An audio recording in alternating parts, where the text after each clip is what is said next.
Hello students, how are you all? I hope you all are doing well.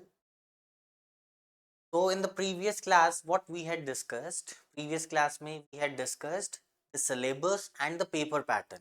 CBSE has already released the new paper pattern and the syllabus for the session of 2024 and 25. So in the previous class, we have already discussed it. So I have told you that we are having two books for our course. One is the first flight and the another one is footprints without feet. Okay, so these are the two books.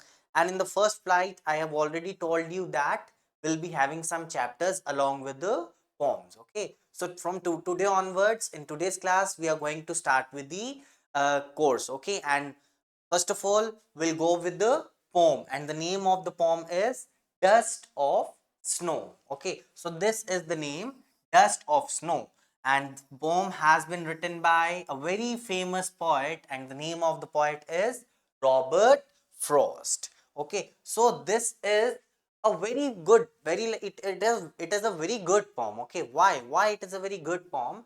Because Dust of Snow, see, you can see from the title only, dust of snow, and snow represents what? Snow represents nature. Okay, so we can say the poem is based on nature. Okay, and one more thing that I want to tell you is it is a very interesting thing that the poem has been written by Robert Frost, and the poet himself is considered as a nature poet. Okay, the poet Robert Frost is a poet who is considered as a nature poet. Okay, because all the work of the Robert Frost, whatever the work Robert Frost has done, kahin na kahin, the work is related to nature only. Okay, so same thing we'll see in the poem only, that is Dust of Snow. Okay, so before moving ahead, before proceeding further, we will have a brief introduction about Robert Frost. Okay, so let's continue. So Robert Frost, about the poet, is clear about the poet. You can see the picture of Robert Frost, and I have already told you that he is considered as a nature poet. Okay, so Robert Frost, he was born on 1874 and he died on 1960. He was born in 1874 and he was died in 1963. Okay, so he was an American poet. So from where did he belong? He belonged to America. So we can say he was an American poet. His work was known for his realistic depiction of rural life. Most of his work, okay, most of his work were related to the rural life. And see, here also the poet signifies rural, and rural means nature, in which the rural area is mostly connected to the nature. Na? So from this also we can see, we can assume that the poet wants to give us a symbol that he has written, he has done all the work, and most of the work is related to the nature itself. Okay, so he often used settings from rural life to examine complex social and philosophical themes. Frost was honored frequently during his lifetime and is the only poet to receive for Pulitzer prizes for poetry. This is the most important thing. Okay. वैसे nothing will be asked at the side of poet. Okay, poet से related कुछ भी नहीं हमें पूछा जाएगा paper में. All the questions will be covered from the poem only. Okay, but if we are reading about the work of Robert Frost, we should know something about him. Okay, so this is for your knowledge only, this is for your general knowledge. Okay, so on July 22nd, 1961, Frost was named poet laureate of Vermont. He died in Boston in January 29, 1960. Okay, so I hope it is a very clear introduction about Robert Frost. So this is the poem. Okay, and see, you can see in the picture also many natural things are shown over here. See, a tree is being shown over here, and you can see some on the tree. We have the tree is totally covered with the snow. It is very much clear that a tree is there, and on tree, who is sitting? Who is there on the tree? You can see a and a bird is there. Okay, and which bird is there? It is a crow. Which bird is sitting on the tree? It's a crow. And the tree, the name of the tree is, it is known as hemlock tree. What is the name of the tree? The name of the tree is hemlock tree. Okay, is that clear? So it is a very short and sweet poem, but the message behind this poem is very much interesting. It is a very the poem is giving us a very good message, and we should apply the message in our life also. Okay, so let's start. Let's start with the poem. First of all, we'll read with the poem. I'll discuss some difficult words. वैसे तो I don't think that any difficult word is there in the poem, but still I'll discuss one by one. I'll explain you all the lines, all the sentences, all the lines of the poems. Then I'll explain you the stanzas, and after that we'll go with the literary devices, poetic devices. Okay. So after that, now let's start. Dust of snow. The way a crow, what is the first line? The way a crow shook down on me the dust of snow from a hemlock tree. Yeah, I have already told you that a tree is being shown over here in the picture, and the tree is totally covered with the snow. Okay. The way a crow, and who is sitting on the tree? A crow is sitting over there on the tree. Who shook down on me? Now, who is speaking? Who is telling? Now, Robert Frost is telling us something, that the way a crow, it means the poet was sitting under the tree. It means the poet was sitting under the tree. And why? And what is the state of the mood of the poet? Okay, so we'll discuss all those things in the next slide. But before that, we'll read out the poem. Okay, the way a crow shook down on me the dust of snow from a hemlock tree. So this is stanza number 1. Now, what is the stanza number 2? Has given my heart a change of mood and saved some part of a day I had rued. It means rude. It means the poet is in a very sad mood. So here the poet has represented the situation in which the poet was suffering, through which the poet was suffering. So poet was suffering with a very sad mood. He was in a very sad mood, and he was sitting under a tree, and the name of the tree was hemlock tree. Okay, so now in the next slide, let's discuss about the summary of the poem, and after that we'll go with the explanation of all the stanzas. So we have only 2 stanzas, hai na? So first of all, Dust of Snow. Dust of Snow is a beautiful short poem written by Robert Frost. This tells us that even a simple moment has a large significance. Okay. So many times it happens in our life also, that something is going very wrong, something is going very bad in our life, and we used to feel so sad. But what happens suddenly? Suddenly something happens, and a very short, it happens for a very short period of time. But what happens after this, and what results do we get after that incident?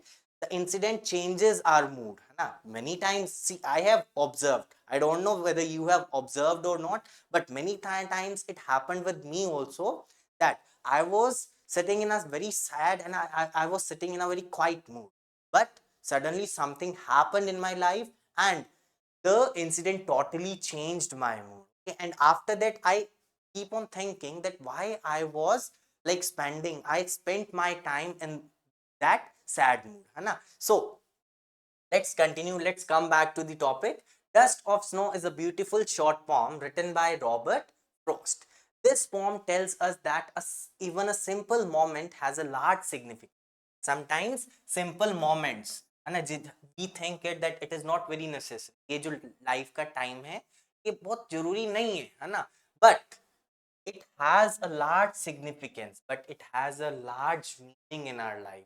Okay, whatever happens in our life, it has some significance in it. Okay, so the poet has mentioned crow and a hemlock tree in this poem. So what the poet has mentioned? The poet has mentioned crow and a hemlock tree. So how many things, how many symbols the poet has mentioned over here? So the poet has given us two symbols over here. Okay, and what are those symbols? One is crow and the another one is hemlock tree. Okay, now in this point, so crow signifies his depressive and sorrowful mood. So here I want to add something, that crow and hemlock tree, see both these things, whether a crow or a hemlock tree, oh, both the things every time signifies the negative thing. Okay, negative or a bad omen. Okay, so these are two things are the symbols, whether a crow or a hemlock tree, both of them are considered as a symbol of bad omen. Okay, so but why the poet has created, shown, why the poet has given these two symbols in the poem? Because I told you that the poet is considered as a nature poet and most of his work is related to the nature only. So here also the poet has given us a symbol of crow and a hemlock tree. So crow signifies his depressive mood. So with this line we have come to know that the mood of the poet. So same, the poet was also sitting, the poet was also very sad. Okay, so and hemlock tree is a poisonous tree. So hemlock tree is not considered as a good tree. Okay, it is not used every time. So it is considered as a poisonous tree. So both these signify that the poet was not in a good. So question can come from here also. This is the most important lines over here. These are the most important lines, that both these signify that the poet was not in a good mood. So the question can come like this: what are the two things that signifies the state of the poet's mood? And what was the state of the poet's mood? The state of the poet's mood was that he was in a very sad mood, or we can write the poet was not in a good mood. And the mood of the poet is uh, symbolized by crow and a hemlock tree. So we can say hemlock tree and a crow signifies the sad mood of a poet. So he describes the dark, depressive and bitter side of nature to present his similar mood. So it means the poet was not in a good mood. He was not in a happy state of. Okay. So he has also mentioned two things, and both the things says the same thing. Okay, the crow shook off the dust of snow, and then what happened suddenly? What happened? The poet was sitting in a very sad mood, but suddenly what happened? The crow, the movement of the crow, suddenly the crow made a movement. Okay, and suddenly as the crow made the movement, some particles of the dust of some particles of the snow, not of a dust, some particles of a snow. Why the particles of snow? Because the crow was sitting on the branch of a hemlock tree and the tree was totally covered with a snow. Okay, so as the crow made some movement, some particles of snow fall onto the poet. Okay, this simple action changed the poet's mood, and as the particles were shook down on the poet, the mood of the poet was totally changed. This simple action changed the poet's mood. So his sorrow was washed away. Earlier the poet was in a sad manner. Earlier the poet was in a very sorrowful manner. He was in a sorrow mood. Okay, he was not feeling very happy. Okay, but the activity of the crow has changed the state of the poet's mind. Earlier he was sad, but now the poet has changed. Okay, the simple action changed the poet's mood. His sorrow was washed away by the light shower of snow. It means as the crow made some movement, some activity, suddenly after making the movement, the tree on the tree, the crow shook down some particles of snow onto the point. So his spirit was revived and he got ready to utilize the rest of the day. So very meaningful line. How it can be a very meaningful line? See, his spirit was revived. Now the poet has come to know that we consider so many natural things as a bad omen, or we always think like these things are not useful for me. But I already told you what that sometimes it happens that sudden incidents happens in our life and it changes the state of the mind. So same thing happened with the poet also. Earlier he was feeling very sad, but now his spirit was revived and now he is feeling very energetic, okay, and he got ready to utilize the rest of the day. The poet was sitting under a hemlock tree and he thought now that I was sitting under a tree, and the time I spent under the tree, it was very difficult for me, okay, and I had rued, I had wasted the time of that, wasted the day when I was sitting under a hemlock tree. But now I'm not going to repeat those things. I'm not going to repeat the same thing in my life again.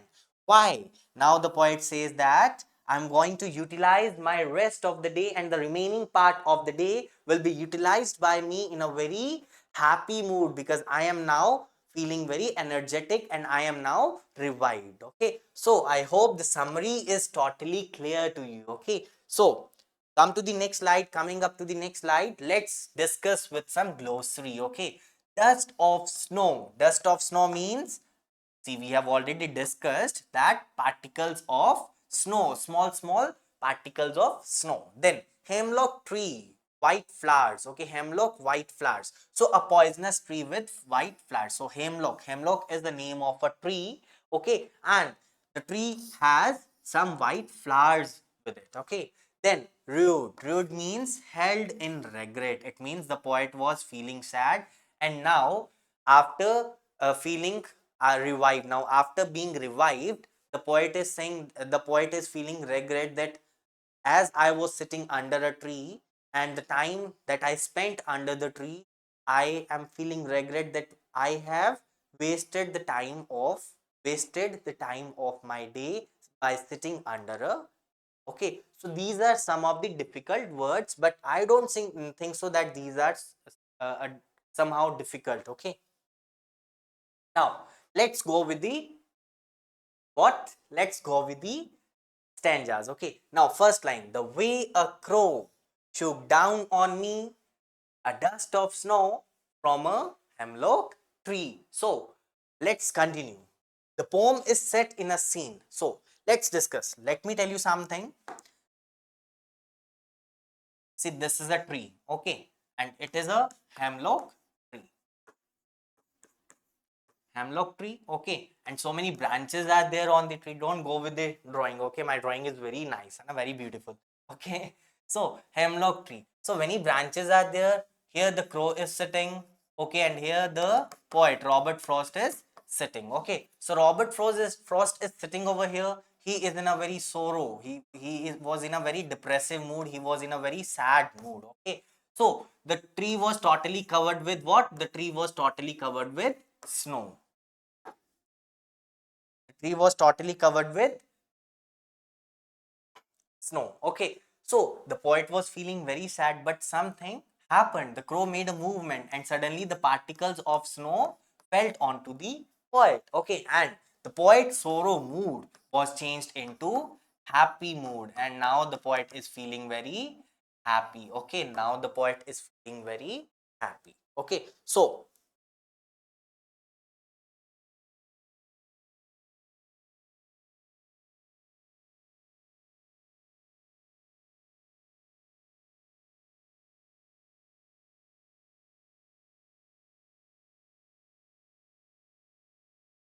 okay, so the poem is set in a scene where the poet is in a bad mood and is walking by a tree, a hemlock tree. It is a poisonous tree. As he passes by, a crow happens to throw some dust on him. Here, two agents of nature. It means two symbols of nature. So we can see that this poem is a symbolic poem. Okay, why it is a symbolic poem? Because the poet has given us some symbols over here. And what are the symbols? The main two symbols are crow and a hemlock tree. Okay, so two agents of nature, the hemlock tree and a crow, are signifiers of sadness. Okay, so basically these two things, these two symbols are considered as a signifier because they are signifying sadness and gloom, just like the poet's mood was in the opening scene. So in the first stanza, the poet has told us that the situation, the situation around the poet, that the poet was feeling very sad and he was sitting in a very he was sitting in a very sorrowful mood. He was not feeling well. He was in a depressed mood. Okay, and suddenly he was sitting under a hemlock tree, and hemlock tree was totally covered with the snow, and on the snow a crow was also sitting, and the something happened. The crow made a movement, and what happened? As the crow made a movement, the particles of snow were fallen onto the poet, and now the poet has changed his.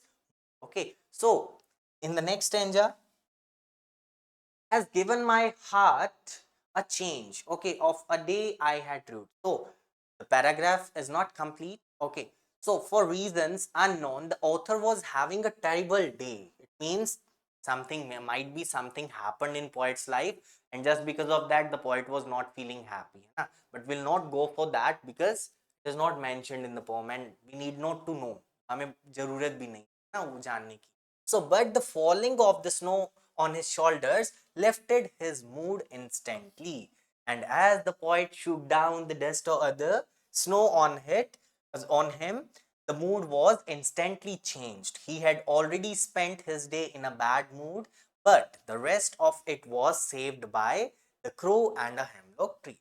So generally, hemlock tree and a crow are used for negative references, but the poet used them beautifully to portray that inauspicious things can bring joy and happiness too.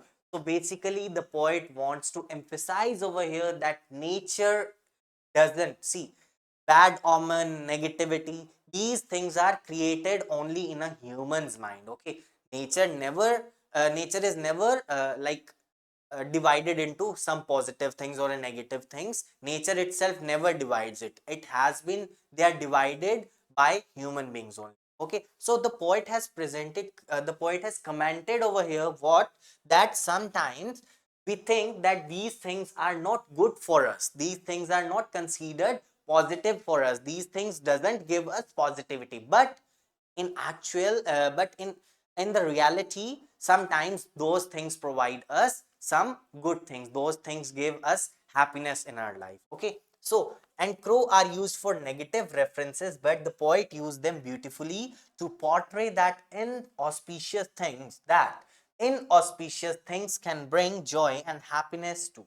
So one must not take things for granted and should be open and accept whichever way the nature chooses to bless us. Okay, so it means the poet says that the people around the world think that crow is not considered good. Okay, but the case of poet, what is he saying? That the crow has given a change to my mood, and now I will not say that crow is a negative symbol, it is a positive symbol for me. Why? Because the crow has given a change to me and it has given a change to my mood.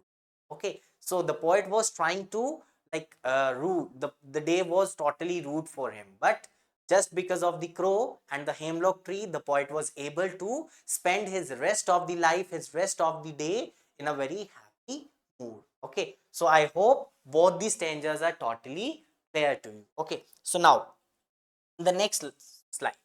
Now, as I told you in the starting, that firstly we'll go with the description, go with the brief introduction of the poet, and we have done that. Okay, after that we have discussed the summary. Okay, I hope कि summary से totally poem clear हो गई थी, है ना? But after that we have read the poem, and then we have uh, then I have explained you the stanzas. Okay, and then I have told you that we'll go with the literary devices also. I have explained you some glossaries also, some difficult words, some sort of difficult words, and now some literary devices have been used by the poet.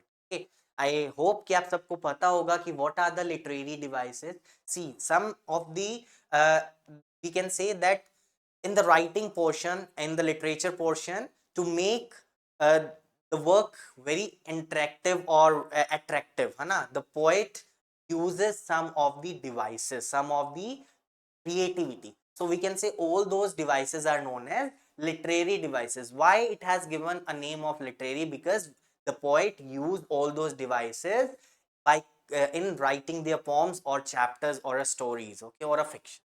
So some literary device are also used over here by Robert Frost. Number one we are going to discuss is rhyme scheme. Okay, so let me go to the previous slides where we have the poem. See, first line, the way a crow shook down on me, dust of snow from a hemlock tree. So, for just to find out the rhyme scheme,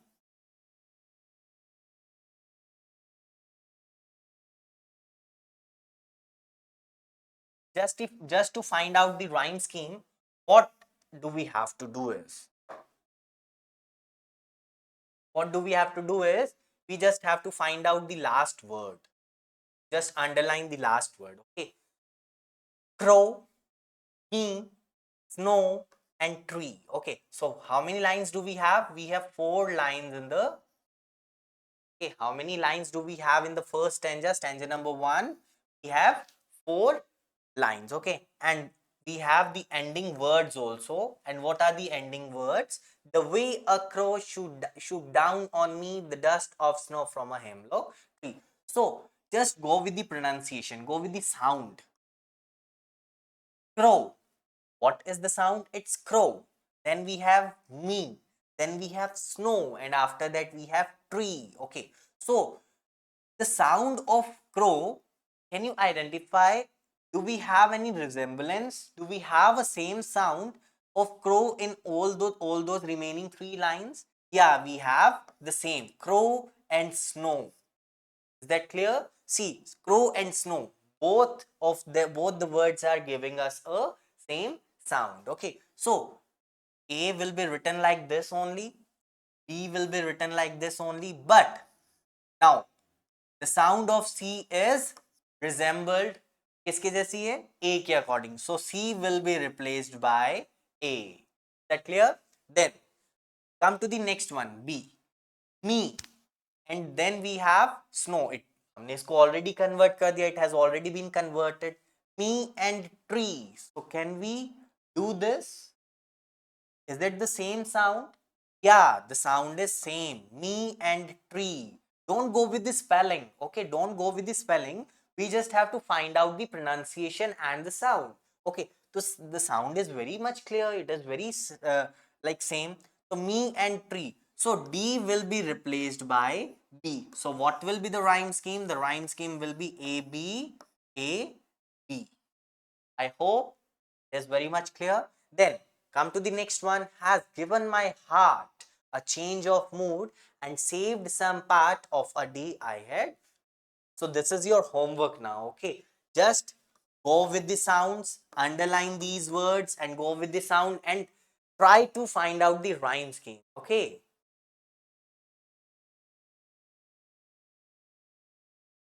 now the next one is alliteration. Alliteration. Okay, so alliteration means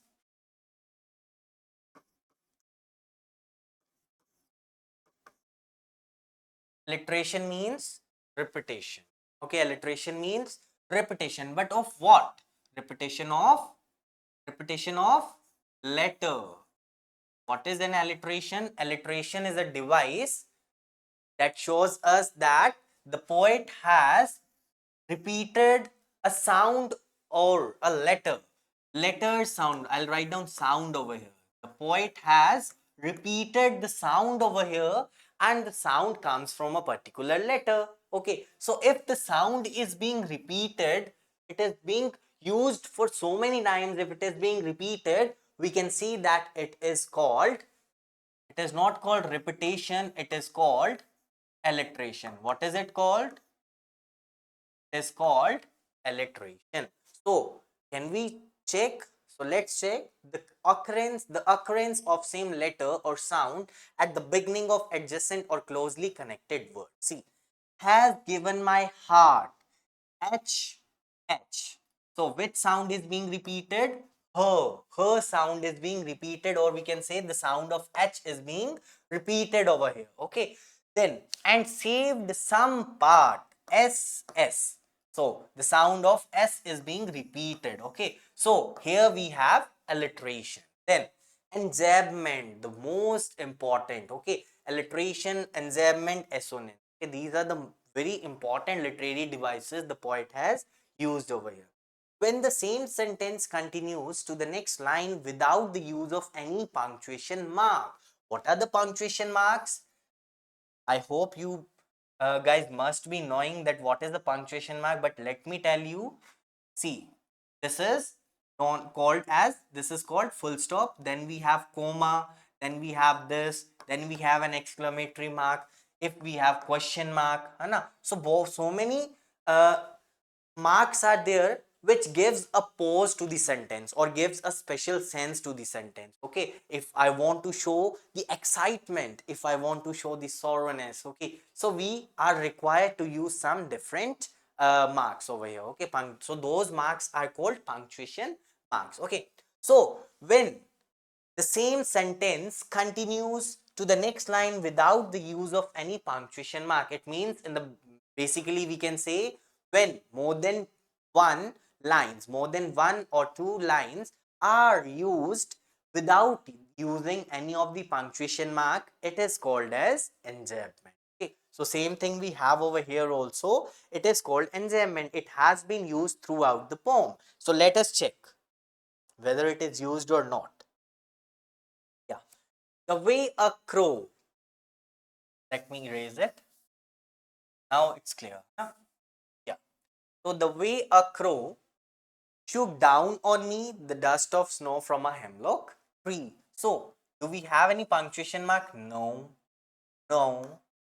We don't have any punctuation mark in the beginning, in the first three lines. So we can say this is an enjambment. Okay, but in the last one we have a full stop. It will not be. So till here the poet has used enjambment. Okay, so it's clear that it has been used throughout the poem. See, in the same thing we have in stanza number 2 also, heart, mood, part.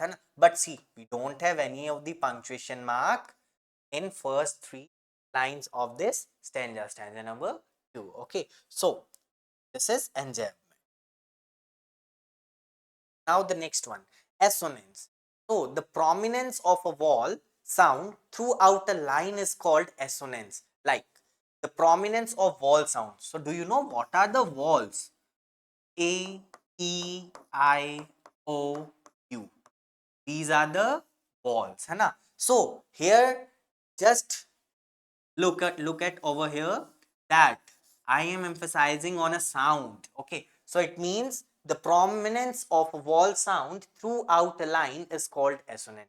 Means when a single sound, when most of the time the same sound, the sound of a single or a same letter is being repeated many times, that in that situation we can say assonance. Okay, but the condition is the sound should be of vowel, है ना? But just uh, opposite to this, if I write down consonants over here, say it is not there in the poem, but let me discuss because it will be covered in the next poem, है ना? So it's better we can cover it over here also, है ना? So consonants, here the point, here I have written vowel, है ना? So it means if the vowel sound is being used as a prominent sound, so we'll write down assonance. But at the place of vowel, if it is not used as a vowel sound, and if it is giving a sound of C, for an example, if it is giving a sound of D, if it is giving a sound of F, G, H, so these are the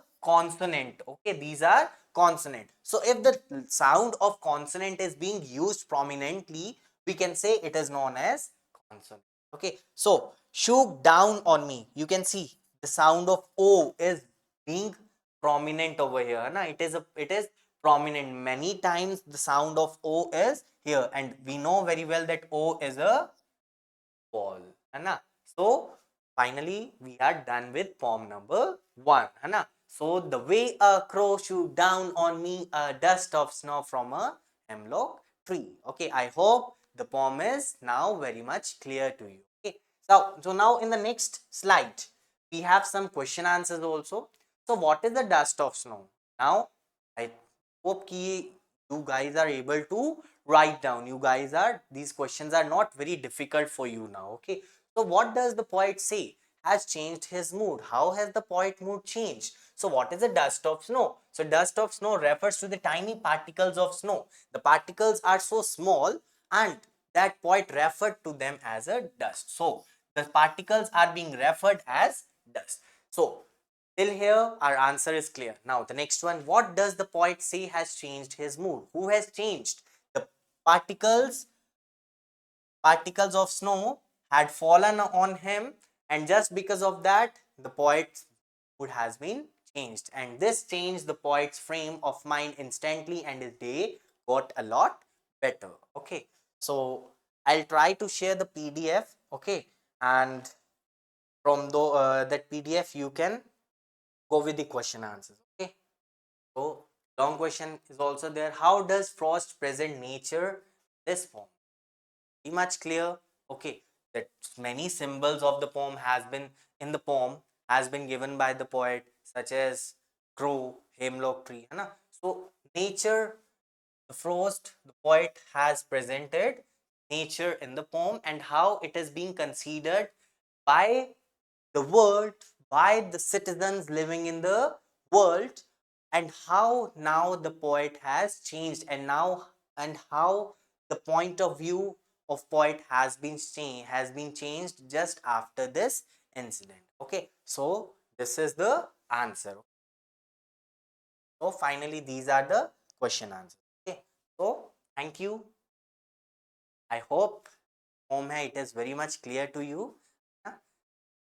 Just go through the video. If you are facing any of the doubt, just go through the video once again. Okay, and definitely you can clear your doubts, or you'll be able to clear all your doubts. Thank you, and we'll meet with the new chapter.